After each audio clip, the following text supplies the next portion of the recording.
கடவுள் காடும் மலை கோவிலில் இருக்காங்க. கடவுள் எனக்கு உள்நோக்கி இருக்கா. உள்நோக்கி பார்க்கணும் என்ன சாமி என்ன சொல்லி கொடுக்குறாங்க? அதை செய், உள்நோக்கி போயிடும். காடு மலையில் இருக்கிறாங்க, கடவுளாக இருக்கிறாங்க, கோயிலுங்க தானே இருக்குது. நீங்கள் போய் எப்போ கடவுளை பார்த்தீங்க? இல்லை சாமி. பின்ன கோயிலை பார்த்துட்டு வந்தீங்க. கடவுள் உனக்குள்ளே இருக்கிறாரு, நீ உன்னை தேடு, கடவுள் தெரிஞ்சிடும். அதனால தான் பட்டினத்தார் ரொம்ப அழகாக சொன்னார், ஊனுக்குள் நீ இருந்து உலாவினது யான் அறியேன் பராபரமேன. எனக்குள்ளவே நீ இருந்துக்கிற, இவ்வளோ நாள் முட்டாளாக வாழ்ந்துக்கிறேன் நான், என்னை பற்றி அறியாதே அப்படின்ட்டு. அதனால் கடவுள் உனக்குள்ள இருக்கிறாரு.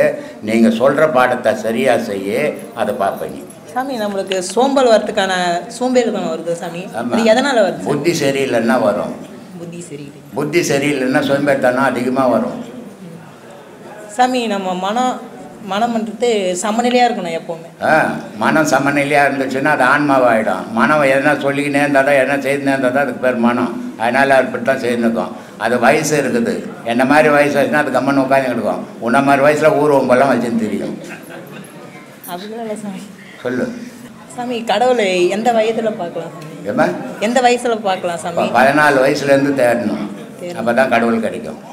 அப்போ பார்த்தீங்கன்னா நான் 22 வந்தேன் சாமி. இப்போ பாடம் பண்ணினேன் சாமி. இப்போ பார்த்தீங்கன்னா வீட்டில் சிக்கன் சாப்பிடாத கூட சாப்பிடக்கூடாதுன்னு சொல்கிறாங்க. ஆனால் நான் கட்டுக்கோப்பாக தான் இருக்கேன். ஆனால் வீட்டில் இருக்கலாம் மாற்ற முயற்சி பண்ணுறாங்க. அவங்க சாப்பிட்டோம், உனக்கு என்ன போச்சு? அவங்க இதில் வந்து உபதேசம் வாங்க இல்லையா? இந்த உபதேசம் வாங்கினவங்க தான் சாப்பிட வேணான்றோம். உபதேசம் வாங்கினவங்க சாப்பிட்டுனுக்கிட்டோமே, நமக்கு என்ன போச்சு? எக்கேட்னா கெட்டு போட்டவங்க, நமக்கு என்னது? நம்ம தப்பிச்சுன்னு ஓடிடுவோம். ஆனால் கிண்டல்லாம் அதிகமாக பண்ணட்டும். நீயே அதை யோசிக்கிற, உன்னை யோசி, நீ அவங்கள யோசிக்காத. சர்வீஸ் பண்ணுறதெல்லாம் வெளியே தான் சர்வீஸ் பண்ணிருக்கேன். என்ன சர்வீஸு? டிஃபென்ஸில் இருக்கேன். சரி. உங்களை பார்க்கணுன்னு 2009 பார்த்துட்ருக்கேன், பார்க்க முடியல. சரி. அதனால் உங்ககிட்ட வந்து ஒரு ஆசீர்வாதம் ஆகிட்டு போகலான்னு. சரி, சந்தோஷம். அந்த மன அமைதிக்காக வந்திருக்கேன். சரி, சந்தோஷம். அமைதி வேணும்னா ஆசீர்வாதத்தால் அமைதி வராது. அதெல்லாம் சும்மா ஏமாத்துற விஷயம் இல்லை. நான் யாருக்கும் நான் ஆசீர்வாதம் பண்ணால் நீங்கள் அமைதியாக இருப்பீங்க? இல்லை இல்லை, நான் அந்த மாதிரி ஏமாத்தது இல்லை. அமைதியாக இருக்கணும்னா ஒரே ஒரு வழி, நீ அந்த பாதையில் பயணம் பண்ணணும். உன் மனம் அடங்கினா உனக்கு அமைதி வரும். உபதேசம் வாங்கியிருக்கேன். ஆமாம், அந்த பாடம் வாங்கி பாடத்தை சீராக பண்ணிங்கன்னா மன அமைதி தானாக கிடைக்கும். ஆசீர்வாதம் ஆண்டவனே வந்து ஆசீர்வாதம் பண்ண கூட மன அந்த இதுக்காக தான் அதுக்கு முக்கியம். ஏன்னா மனம் அடங்கினா புலன் அடங்கும், புலன் அடங்கினா மனம் அடங்கும். இந்த மனம் அடங்கினா தான் அதுக்கு ஆரவாரம் இல்லாத அது அமைதியில் இருக்கும். அது அடங்கலைன்னா ஆரவாரம் பண்ணும். அதனால தான் சொன்னான், மனுஷனுக்கு முதல்ல அகங்காரம் அழியணுன்றான். அகங்காரம் அழிஞ்சால் தான் அவன் அமைதியோடு வாழ்வான். அகங்காரம் தலைக்கு ஏறி போச்சுன்னா அவன் வாழ்க்கையை சின்ன பண்ணுமா போய்டணும். அதனால் ஆசீர்வாதத்தால் எதுவும் நடக்காதுப்பா, அதெல்லாம் கற்பனை. அது ஒரு நம்பிக்கை அவங்க உங்களுக்கு பாடம் கற்றுக்கிறதுக்கு. அதுதான் வழி. அது சரி. நம்ம வீட்டில் யாருன்னா சொன்னதா சரி இந்த மாதிரி செய்யுதுங்க நல்லது சொன்னால் அவங்க வந்து நீ நான் சாமியார் ஆகிட்டேன்ற. நீ ஏன் அவங்களெல்லாம் போய் சொல்லினுக்கிற? இது அப்படி இல்லை சார், உபதேசம் கொடுக்கும்போதே நான் சொல்கிறேன். ஐயோ இந்த வீட்டில் பெற்ற பிள்ளையாண்ட அதான் வீட்டில் தானே பொண்டாட்டி தானே. பொண்டாட்டி கிட்ட சொல்லாத, புள்ளகிட்ட சொல்லாத, தாய்கிட்ட சொல்லாத, தகப்பங்கிட்ட சொல்லாத. இல்லை இதை பற்றி நான் உன்ன வரைக்கும் வச்சுக்கின்னு செய்யாத அப்படின்னு. ஏன்னா இதை வந்து உபதேசம் வாங்கினா சாமியாரா போயிடுவானா? எவனாவது பொண்டாட்டியை விட்டு போவானா? என் சாமியை ஒன்றா விட்டு போடுவான் ரோட்டில். நல்லது சொல்ல விட மாட்டிருக்காங்களே. நல்லது சொல்கிறதுக்கு இல்லை, அவங்களுக்கு என்னென்னா வருமானம் இல்லாமல் போயிடும். பொம்பளைங்க ஆம்பளைங்க பயப்படுறதுக்கு காரணம் என்ன? வருமானம் இருக்காது, மரியாதை இருக்காது. அதுக்கு தான் ஆம்பளைங்க சாமியாரை போகக்கூடாதுன்னு அவங்க அச்சப்படுறாங்க. வேற ஒரு காரணமும் கிடையாது. நீ இல்லைன்னா அவங்களுக்கு வருமானம் வருமா? அவங்க போய் உழைக்கணும். அப்போ நீ சாமியாரை போட்டீங்கன்னா அவங்க கதி என்ன ஆகும்? அதனால உன்னை தடுக்கிறாங்க. போக முடியாதுப்பா, நீ இல்லை, யாரும் போக முடியாது. இங்கே இருக்கிற ஒருத்தன் கூட போக முடியாது. சாமியாரை போகிறவங்க விளையாட்டு இல்லை. யார் போவான்? பொண்டாட்டி எவன் கண்ணுக்கு தெரியாதுக்கிறான்னு அவன் மட்டும்தான் போக முடியும். தாய் எவன் கண்ணுக்கு தெரியாதுக்கிறான்னு அவன் மட்டும்தான் போக முடியும். உலகம் யாரு கண்ணுக்கு தெரியாதுக்கிறான்னு அவன் மட்டும்தான் போக முடியும். வேலை வெட்டி செய்துக்குன்னு பொண்டாட்டி புள்ள குட்டியை பெற்றுக்குன்னு பொண்டாட்டி விட்டுட்டு போடுவானா? கடவுளை ரோட்டில் போட்டுடுவான், பொண்டாட்டியை தூக்கி தலையில் வச்சுன்னு தெரியுவான் உலகம். அப்படிப்பட்ட உலகத்தில் சாமியார போகிறான். கேட்க மாட்டேன். மனுஷனா வாழுங்கன்றதுக்கு தான் நான் உபதேசம் கொடுக்குறேன். இங்கே யாரும் சாமியாரை போகிறதுக்கு நான் உபதேசம் கொடுக்குறதே இல்லை, அது முடியவும் முடியாது. விஷயத்தை புரிஞ்ச மாட்டேன். நம்ம நல்ல விஷயத்தை புரிஞ்சுப்பாங்க, ஒரு நாளைக்கு புரிஞ்சுப்பாங்க, டெய்லி சொல்லிக்கினே இருப்பாங்க. அதை நீ செய்துக்கினே என்ன இந்த நாயை அப்படித்தான் விட்டுட்டு போயிடுவாங்க. பொதுவாக மனுஷனுக்கு வந்து மூச்சு வழியாக தான் இது மூக்கு வழியாக தான் மூச்சு வருது. அப்போ யோகிகளுக்கு ஞானிகளுக்கு வந்து இது வழியாக தலை வழியாக போகுது இல்லைங்கய்யா. நீங்கள் ஒரு வீடியோவில் சொல்லியிருக்கீங்க. ஆமாப்பா, அவங்களுக்கு தலை வழியாக போகும் மூச்சு. மனுஷனுக்கு சாதா செத்து பார்ப்பாரு மனுஷனுக்கு மூக்கு வழியாக போகும் மூச்சு. சொல்லு அப்புறம் என்ன? இப்போ வந்து யோகம் செஞ்சால் பாவம் போகும் அப்படின்னு சொல்லியிருக்கீங்க. யார் எவன் தான் மடையான்னு சொன்னான் அப்படின்னு? எந்த மடையான்னு சொன்னான் யோகம் செய்தால் பாவம் போயிடுன்ட்டு? திருடெல்லாம் போய் யோகம் பண்ணிட்டு பாவத்தை விட்டுருவா ஆயிடுவானே. அது எவனா முட்டால் சொல்லியிருப்பான் உனக்கு, நான் சொல்கிறது இல்லை. அது மாதிரிலாம் உன் பாவம் உன் கூட தான் இருக்கும், உன்னை விட்டு போகாது. அதனால் இந்த யோகம் பண்ணுறதால பாவம் போடுவோன்னு யாரும் நினச்சிக்காதீங்க. நான் யாருக்கும் அது மாதிரி சொல்கிறதும் இல்லை. இது எவனா மடையான்னு சொல்லிக்கிறான், நீ யார்கிட்ட கேட்டுங்கிறேன் சொல்லு. இல்லைங்கய்யா, அப்போ வந்து குரு காலில் வந்து சீடர்கள்லாம் விழுறாங்க. குரு காலில் வந்து சீடர்கள் எல்லாம் விழுறாங்க. யார் உழ சொன்னான்? எந்த குரு உழ சொன்னான்? இங்கே நான் என்ன சொல்லின்னுக்கிறேன், யாருமே என் காலில் விழக்கூடாதுன்னுக்கிறேன். ஆனால் அவங்க விழும்போது என்னால் தடுக்க முடியல. காலில் விழுறதால எனக்கு என்ன வரும், அவங்களுக்கு என்ன வரும், அதை அறியாமல் அவங்க ஒரு நம்பிக்கை, அதை நான் கெடுத்துடக்கூடாதுன்னு கம்மனுக்கிறேன். காலில் விழுதாலும் அவங்க பாவத்தால் நான் வாய்ப்பேன்னா அவங்க சாப்பிட்டா எனக்கு வருமா? நான் சாப்பிட்டா அவங்களுக்கு போகுமா? அதே படியா போவோம்?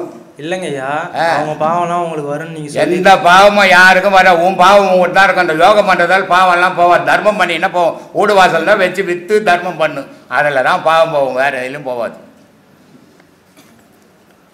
வீடு வாசலில் தான் நடு ரோட்டில் திரி உன் பாவத்தை அழிக்கணும்னா. சரிங்க. அப்போ ஞானிகள் வந்து முக்தி பெற்று இறைவனோட கலந்துட்டாங்க. ஞானி தானே போனா, நீ போகிறத தேடு. அவன் போயிட்டு உன்னை பற்றி நம்ம பேசி என்ன பிரயோஜனம்? நம்ம எங்கள் அப்பா கொடுத்தா செத்து போயிட்டாரு, செத்து போனவரை பற்றி பேசி என்ன பொருள்? நான் சாகாத இருக்கிறதுக்கு என்ன பண்ண நான் யோசிக்கணும். அதனால் ஞானியை பற்றி யோசித்துக்கு ஒன்று என்னன்னு பண்ண போகிற? நீ தெரிஞ்சுக்க வேண்டியது தேடு. ஞானியை பற்றி தேடி அவன் முடிஞ்சு போன கதையை பற்றி பேசி என்ன பிரயோஜனம்? பக்கத்து வீட்டுக்காரன் பணக்காரனாப்பா, நம்ம பிச்சைக்காரனாப்பா.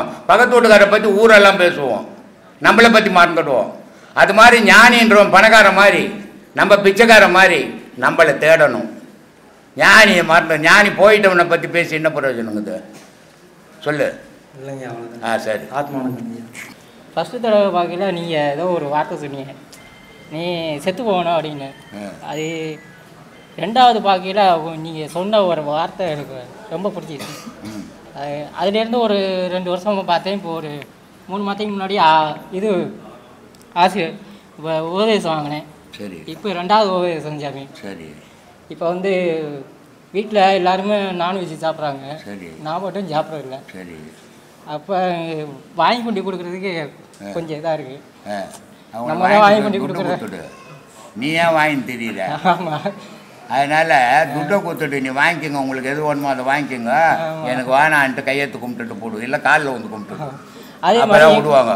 பொம்பளைங்க கிட்ட சொன்னீங்கன்னா, சும்மா சொன்னீங்கன்னா வாயில் நீ வாங்கிக்கன்னா உனக்கு அதை விட வேலை என்னன்னுவாங்க. காலில் வந்துட்டீங்கன்னா கேட்க மாட்டாங்க. அதே மாதிரி நான் சாப்பிட மாதிரி எங்கள் அம்மாவும் சாப்பிட மாட்டாங்க. சாப்பிடலன்னா நல்லது தானே. அவங்க சாப்பிட மாட்டாங்க. நீங்கள் ஏன் சாப்பிட மாட்டீங்க? நான் தான் சாப்பிடல, நீங்கள் சாப்பிட விடுவேன்னு ஏன்னா அவங்க கேட்க மாட்டாங்க. அவங்க சாப்பிடலன்னா உனக்கு என்ன வருத்தம்? உனக்கு என்ன வருத்தம்?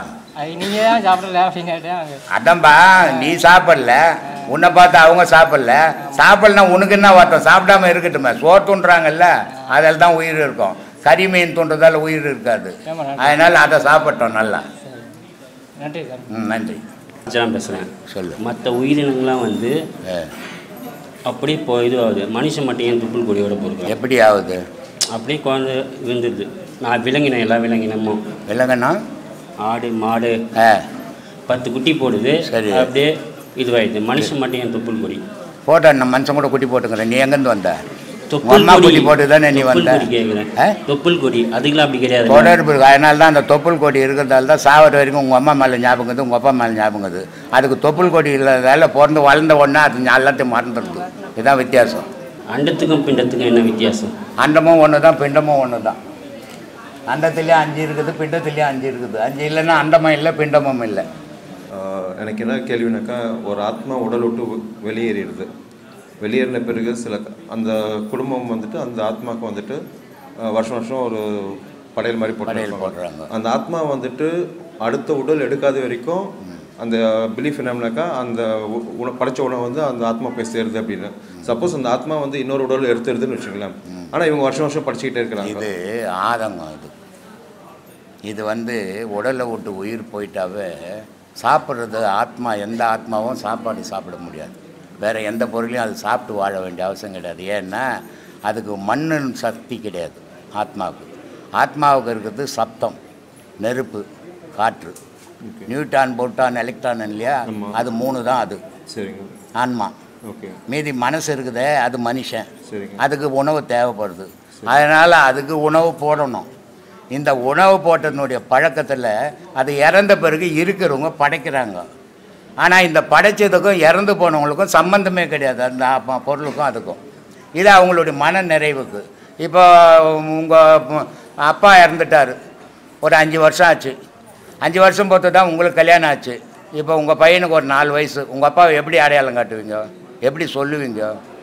இதை செய்யும்போது இதுதான் தாத்தா, இதுதான் ஆயா, அதனை காட்டுறதுக்காக செய்கிறிய தவிர செத்தவங்களுக்கும் இதுக்கு படையலுக்கும் சம்பந்தமே கிடையாது.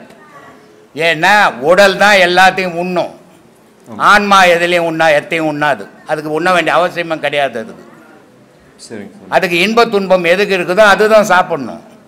ஆன்மாவுக்கு இன்ப துன்பம் இல்லாத பொருள் அது எதுவும் சாப்பிட்டு வாழணும்னு அவசியம் கிடையாது. ஆனால் உடலுக்கு இன்ப துன்பம் உண்டு, அது சாப்பிட்டா தான் வாழும், இல்லைன்னா செத்து போயிடும்.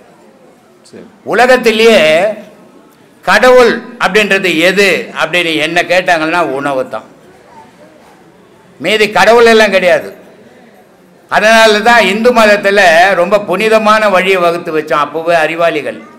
எந்த கறி மீன் ஆக்கி போட்டாலும், ஆடி மாதம் கூழ் ஊற்றணுன்ட்டு ஆக்கி போட்டாலும் அதையும் கும்பிட்டுட்டு சாப்பிட்டான். சரி, மற்ற மார்கழி மாதம் பெருமாளை கும்பிட்றேன்னு வடை பாயசம் செய்து போட்டாலும் அதையும் சாப்பிட்டுட்டு கும்பிட்டுட்டு சாப்பிட்டான். ஏன்னா எந்த கடவுளாலையும் மனிதனை காப்பாற்ற முடியாது, உயிரினத்தை, உலகத்தில் இருக்கிற உயிரினத்தை காப்பாற்ற முடியாது. கடவுள்ன்றது மனிதனுக்கு மட்டும்தானே இருக்குது, மற்றதுக்கெல்லாம் இல்லையே. ஆனால் மற்றெல்லாம் உயிரோட வாழலையா? அப்போ இவன் கடவுள் இல்லைன்னா வாழ மாட்டானா? ஆனால் சாப்பாடு இல்லைன்னா ஒரு உயிரினம் கூட உலகத்தில் நிற்காது. அப்போது உயிரினத்தையும் மனிதனையும் காப்பாற்றி நிற்கிறது உணவு தான். உணவை தான் முதல் கடவுள், அப்புறம்தான் மற்றதெல்லாம். புரியுதா? இது வந்து நம்ம சயின்டிஃபிக் பிறப்பு யோசித்தீங்கன்னா கூட உங்களுக்கு தெரியும். ஒவ்வொரு புல்லு பூண்டு கூட ஆகாரம் தேவைப்படுது. மழைன்னு ஒன்று இல்லைன்னா ஒரு புல்லு பூண்டு கூட வராது இல்லையா? ஒரு காட்டில் வாழ்கிற ஜீவராசிகளுக்கு இன்னொரு ஜீவன் அடிச்சு சாப்பிடலன்னா வராது. கடவுள் கிடையாது, உயிரோடு வாழ்த 400 வருஷம் வாழுது. ஆமாம், கடவுள் இல்லை. ஆனால் மனிதன் 40 வருஷம் வாழ மாட்டான, நல்லா செத்து போறான, கடவுளை ஊந்து கும்பிடுறவன். அப்போ கடவுள் காப்பாற்றுறானா அப்படின்னா கடவுள் காப்பாற்றல. ஒவ்வொரு மனுஷனையும் உணவு காப்பாற்றினுக்குது. உணவு தான் உலகத்தில் கடவுள். ஒரு பிறந்த குழந்தை கடவுள் தெரியுமா? ஆனால் உணவு தேவைப்படுத்துறதுக்கு இல்லையா? உணவு தான் கடவுள். கடவுள் என்றெல்லாம் ஒரு கற்பனை தான். பிரம்மச்சாரியம் கடைபிடிக்கிறது 12 வருஷம், இந்த யானை குட்டி போகிறது 12 வருஷம், சரி, அப்புறம் இந்த ஞானம் சொருகிறதும் 12 வருஷம். இந்த 12 இந்த 3த்துக்குள்ளே இருக்குது. இது என்ன லிங்க், என்ன சம்பந்தம் இது 3க்கும்? சயின்ஸில் போயிட்டு கேட்டீங்கன்னா இதுக்கெல்லாம் விடைய சொல்லுவாங்க. இதெல்லாம் ஏன் வேலை இல்லை. எது எப்போ குட்டி போட்டோம்? உங்கள் அம்மா கூட 10 மாதம் போட்டு தான் குட்டி போட்டாங்க. ஏன் 3 மாதத்துல பெற்றா என்ன? இல்லை, விநாயகருக்கு யானை, விநாயகர் இருந்துட்டு போட்டோம்பா. அது இல்லாத பொருளை பற்றி பேசுங்கிற, இருக்கிற பொருளை பற்றி பேச. ஒரு அம்மா இப்போ 3 மாதத்துல குழந்தை பெற்றா என்ன கெட்டு போகுது? ஏன் 10 மாதம் ஓணும்? அதுக்கு தன்மை வேணும். அதுதான் ஒவ்வொரு ஜீவராசிக்கும் ஒவ்வொரு தன்மை. 3 மாதத்துல 3 வாட்டி முயல் குட்டி போடுது. புறா 3 மாதத்துல 3 குஞ்சு 4 குஞ்சு பொறிக்குது. அது அதனுடைய உடலுக்கு ஏற்ற மாதிரி அது குட்டி போடுது. இது 12 வருஷம் ஏன், இது 8 வருஷம் ஏன்? யாரை போய் சயின்ஸில் தான் போய் கேட்கணும். நீ இது சம்மந்தம் இருக்கான்னு கேட்டேன். இது ஆன்மீகத்துக்கும் சம்பந்தம், அதுக்கும் சம்மந்தமே கிடையாது. நான் ஒரு 5 வருஷமாக பகவத்கீதை படித்து ஒரு கடவுளை தேடலான்னு சொல்லிட்டு அதை நான் படிச்சிருந்தேன் சாமி. சரி, அதை படித்து ஒரு விளக்கம் தெரிஞ்சிக்க முடியாத இந்த பிரம்மசூத்திர குழுன்னு சொல்லிட்டு யூடியூப் சேனலில் பார்த்தேன். அது பார்த்து ஒரு 3 பாட்டு கேட்டு அதை சரியான விளக்கம் அடைஞ்சேன் சாமி. சரி, அது என்ன படித்தேன்றது ஒரே ஒரு அட்டைப்படத்தோட ஒன்று போட்டிருந்தது சாமி. சரி, ஒரு ரதம், ஆள் பயணம் இல்லாத ஒரு ரதம் அட்டப்படத்தோட போட்டு ஒரு மாய சக்தி அதை பற்றிக்கின்னு போகுது. சரி. அது ஒரு கீழே ஒரு விளக்கம் போட்டிருக்குது. சரி. அதை நான் ஒரு 5 வருஷமா படித்தேன், அது விளக்கமே தெரிஞ்சிக்க முடியல. சரி. அது என்ன ஜட உடல் என்னும் ரதத்தில் ஆத்மா பிரியாணி, புத்தியோ சாரதி, மனமோ ஓட்டு உபகரணங்கள். இவ்வாறு மனம் புலன்கள் சேர்க்கையினால் ஆத்மா இன்புறவோ துன்புறவோ செய்கிறது. இவ்வாறு பெரும் சிந்தனையாளர்கள் இப்படியே எண்ணுகின்றனர். மனம் புத்தியினால் வழிகாட்டப்பட வேண்டும். சில சமயங்களில் மோசமான வியாதி சிறப்பான மருந்தை வென்றுவிடுவதைப் போல மனம் அடங்காததும் பலமானதும் சக்தி மிகுந்துமாயிருக்குதான். அதை யோகா பயிற்சினால வச்சு கட்டுப்படுத்தணும். சரி. அதனால தான் சாமி வந்த சாமி.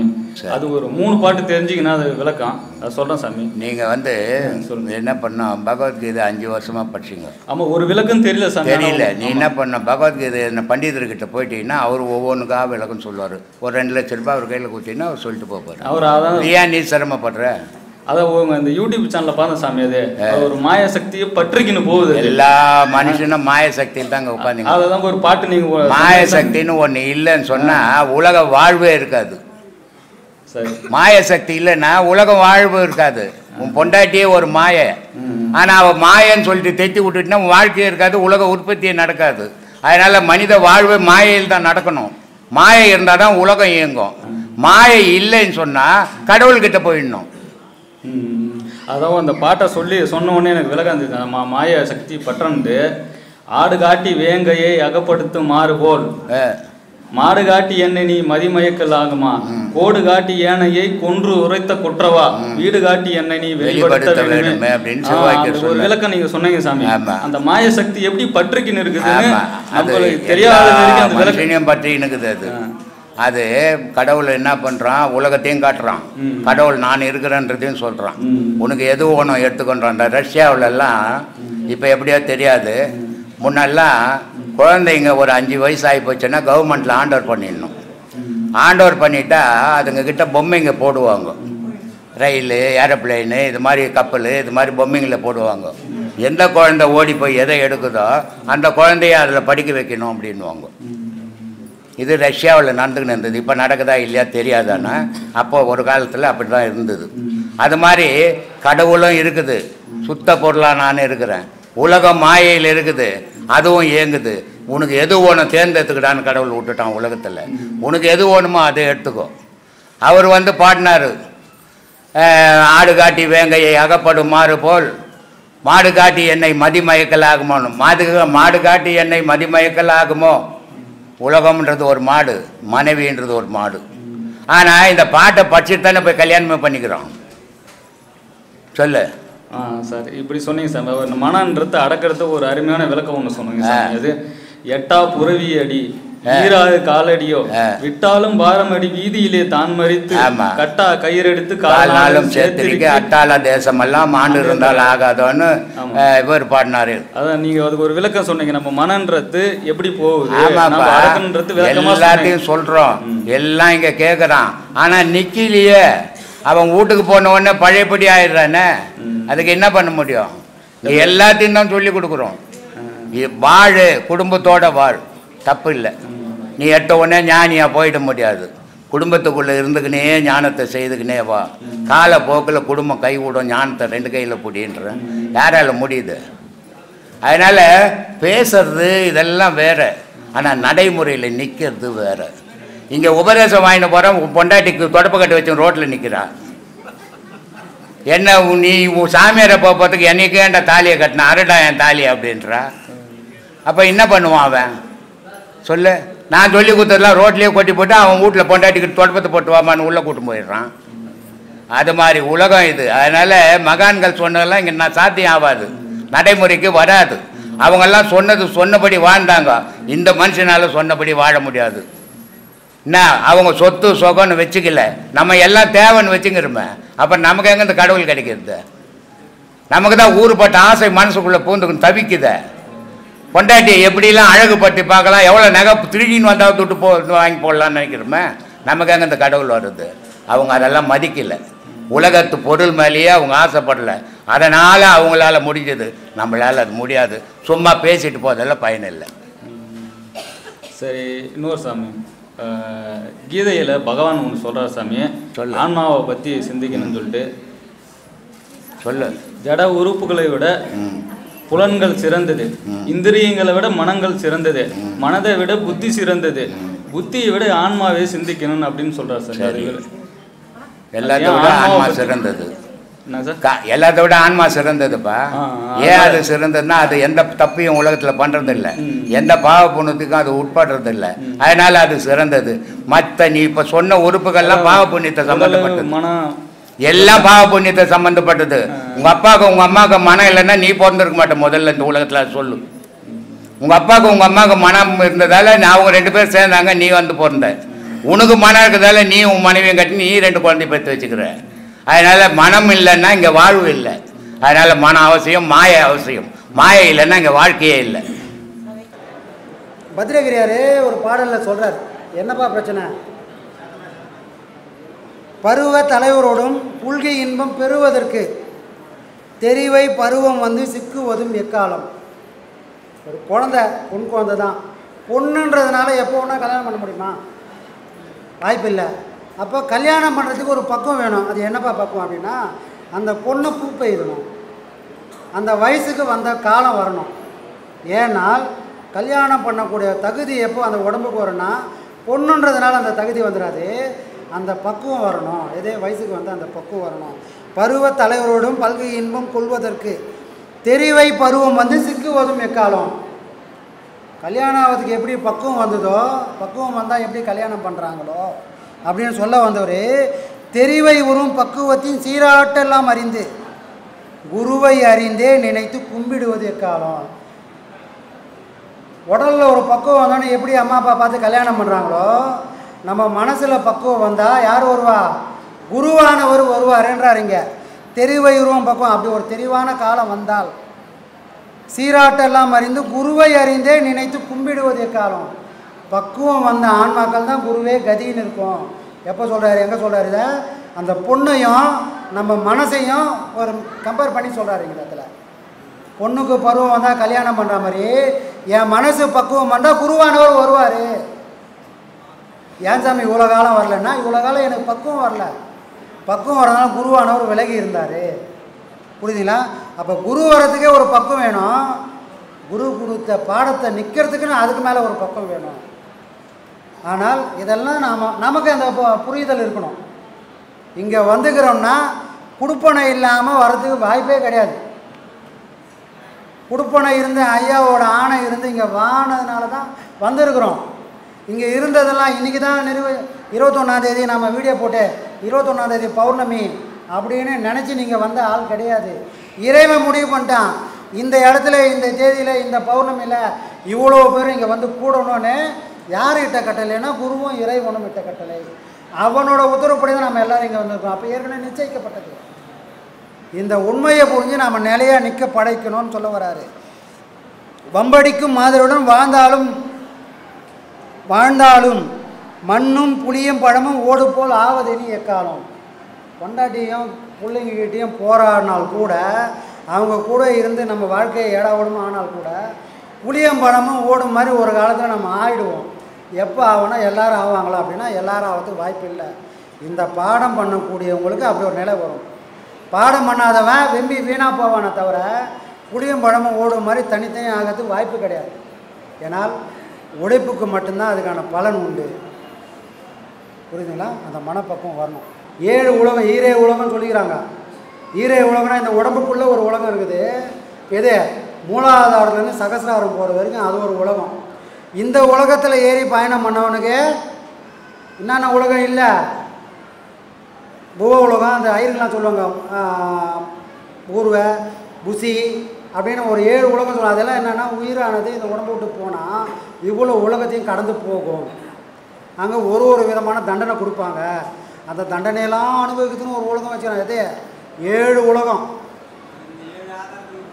இந்த மேலே 7 உலகம் போனவனுக்கு அந்த 7 உலகம் கிடையாது. புலன்கள் வழியாக 9 வாசல் வழியாக உயிர் போனோம் எல்லாருக்கும். வெளியே ஒரு 7 உலகம் வச்சுக்கின்னு இங்கே செஞ்சதெல்லாம் அனுபவித்து வச்சுக்கிறான். அதுதான் 7-14 உலகம். அந்த 7 நாளுன்றது இவரே இறைவனோட ஐக்கியமான நாள். அது கலந்து மேலே போயிட்டார். தான் சிவமாதல், அதுதான் சொன்னது, தான் சிவமாதல். அப்போ 7 படிநிலையும் இந்த ஓட்டத்திலே அவர் கலந்ததுனால 7 நாள் அவர் முக்தி. ஆனால் ஆயிரக்கணக்கான ஆண்டுகளாக தவம் இருக்கிறவங்க 1000 பேர் இருக்கிறான், யாராலும் முக்தி அடைய முடியல. அப்போ எங்கே தப்பு நடக்குதுன்னா அந்த பாவனைன்றது முக்கியம். நாம் ஒரு மிஷின் மாதிரி உறவாடணும்னா இறைவனோட பலனே கிடையாது. தாயும் பிள்ளையமா அங்கே பழகணும், உறவு இருக்கணும். உழவுக்கோல் நட்டு உணர்வு கயிற்றால் முருக கடைய. நெய் எப்போ வருமானா, மோர்லேருந்து வெண்ணெய் எப்போ வருமானா, சும்மா மோரை ஊற்றி வச்சா அது கெட்டு தான் போகும். ஆனால் எனக்கு அந்த மோர்லேருந்து வெண்ணெய் வரணும். அப்போ நான் என்ன பண்ணணுமா, அதில் உணர்வு கோல் நட்டு ஒரு கொம்பு ஒன்று நடணும், மற்ற ஒன்று நடணும், கயிறு ஒன்று கட்டணும். இது ரெண்டும் என்னப்பா அப்படின்னா உணர்வு கோல் நட்டு உறவு கயிற்றால். இறைவனுக்கும் எனக்கும் ஒரு உறவு வேணும். இது ரெண்டுமே ஈக்குவலாக நடந்தால் கெட்டு போகிற அந்த மோர்லேருந்து வெண்ணெயானது திரண்டு வரும். கெட்டு போன இந்த உடம்புலேருந்து உத்தமமான பொருள் திரண்டு வரும். எப்போ வரணும், உணர்வும் உயிரும் கலந்து வரணும், உறவும் கலக்கணும். இதைத்தான் மகான்கள் எல்லாரும் நமக்கு வாழ்நாளில் வாழ்ந்து காட்டியிருக்காங்க. நாமளும் மகான்களை படிக்கிறத விட்டுட்டு அவங்கள மாதிரி வாழறதுக்கு முயற்சி பண்ணணும். அந்த சத்தை எடுத்துக்கணும், சத்தை எடுத்துட்டு சக்கையை விட்டுடணும். இந்த ஜென்மத்தில் எந்த ஜென்மத்திலும் முடிய போதே இல்லை. அதை தான் சொன்னேன் முதல்ல, இந்த வார்த்தைகளே முதல்ல தப்பு.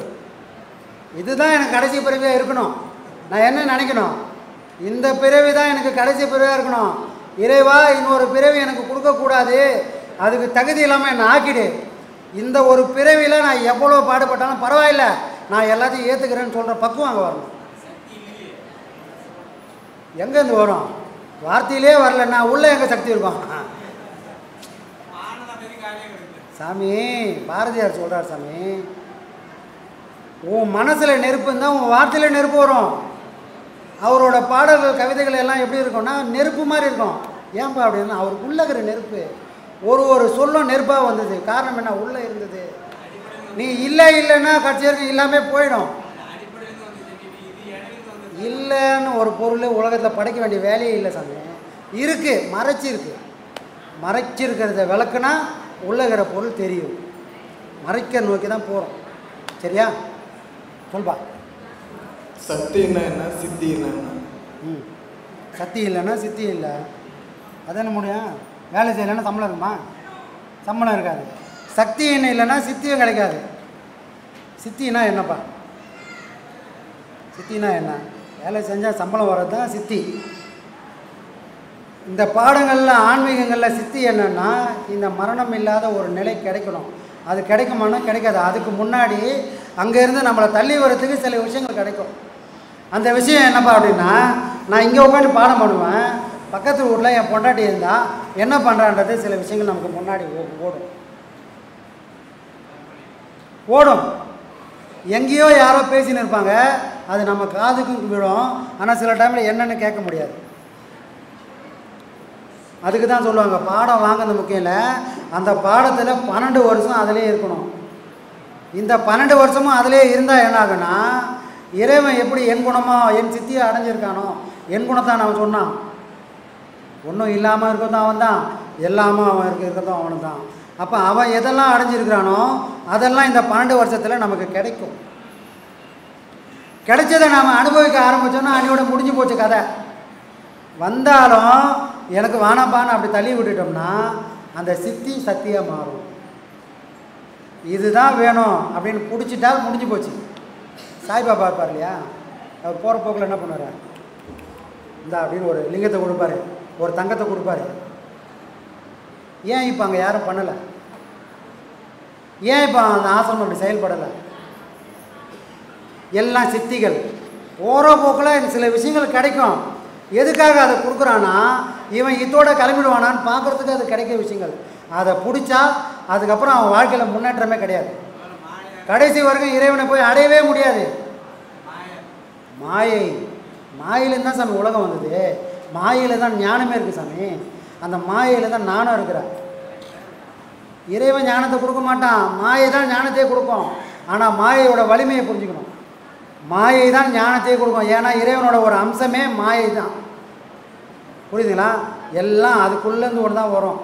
அதனால தான் ஆரம்பிக்கும் போதே முதல்ல இருட்டாக இருக்கும், அப்புறம் இருள் கடந்து போகும், அப்புறமாவும் திரும்பவும் இருட்டாகும், அப்புறமா சொல்ல முடியாத ஒரு சூன்யம் போய் நிற்கும்.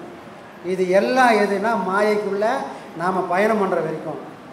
இந்த மாயையை கடந்து நாம் வெளியே போயிட்டோம்னா அங்கே ஒளியாக மட்டும்தான் இருக்கும். அங்கே காணக்கூடிய காட்சிகள் வேறு மாதிரி இருக்கும், அங்கே நாம் அனுபவிக்கிற இந்த உடம்பும் வேறு மாதிரி இருக்கும். இந்த உருவத்தோடு நாங்கள் போகிறதுக்கு வாய்ப்பு இல்லை. இந்த உடம்பு இந்த உலகத்துக்கானது, அங்கே போகக்கூடிய தகுதி இது கிடையாது. சூட்சும உடல். ஆன்மான்னு மொட்டையாக சொன்னால் போதுமா? ஏதோ ஒரு பொருள் உள்ளே வந்தால் சூட்சுமம் வந்திருக்கு இல்லையா, அந்த சூட்சும உடலுக்கு ஒன்று இருக்குது, அதுதான் போக சாமி. சரியா?